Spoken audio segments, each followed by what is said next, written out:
خان صاحب اللہ ان کو جزائے خیر دے، ایک پٹھان تھے، میرے راستے ملے جماعت میں، انہوں نے 2 نصیحتیں کی تھی. وہ آخری نصیحت میں آپ کو بھی کرتا ہوں، اس کے بعد دعا کراتے ہیں. 2 نصیحتیں اس نے مجھے کی.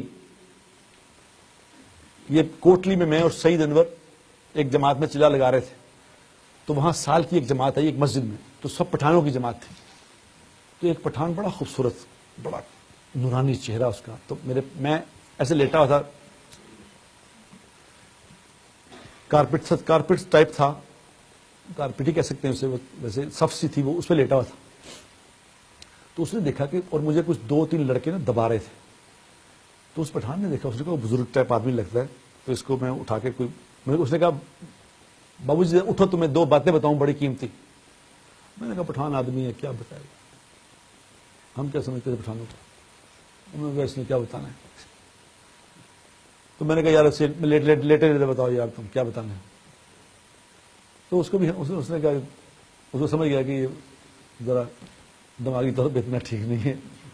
اس نے کہا کہ بابو صاحب ایک بات تو یہ ہے کہ کبھی تھوڑے سے مزے کے لیے گناہ نہ کرنا، تھوڑے سے مزے کے لیے گناہ نہ کرنا، کیونکہ مزہ ختم ہو جائے گا، گناہ باقی رہ جائے گا. میں نے جب اس کی یہ بات سنی، میں اٹھ کے بیٹھ گیا ایک دم. میں نے کہا پھر بتاؤ کیا کہا. اس نے کہا میں نے کہا تھوڑے سے مزے کے لیے کبھی گناہ نہ کرنا، مزہ ختم ہو جائے گا، گناہ تمہارے ساتھ چلے گا، تمہارے ساتھ چلے گا. مزہ تو کتنی دیر میں، گناہ کا مزہ کتنی دیر چلے گا، وہ ختم ہو جائے گا، پھر گناہ چلے گا. تمہیں کہاں تک چلے گا؟ قبر میں تمہارے ساتھ جائے گا، حشر میں تمہارے ساتھ کھڑا ہوگا، جہنم میں چھوڑ کے آئے گا وہ مزہ. میں نے کہا دوسری بات بتاؤ.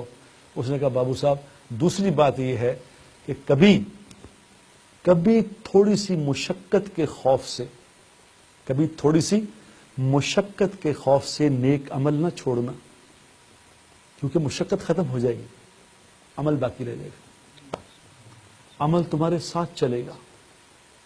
رات کو کبھی اٹھنے کو دل نہ چاہے، نماز پہ تہجد پڑھنے کو دل نہ چاہے، تو یہ یاد کر لینا یہ مشقت ختم ہو جانی ہے، لیکن یہ عمل ساتھ چلے گا، قبر میں ساتھ کھڑا ہوگا، حشر میں ساتھ کھڑا ہوگا، جنت میں چھوڑ کے آئے گا.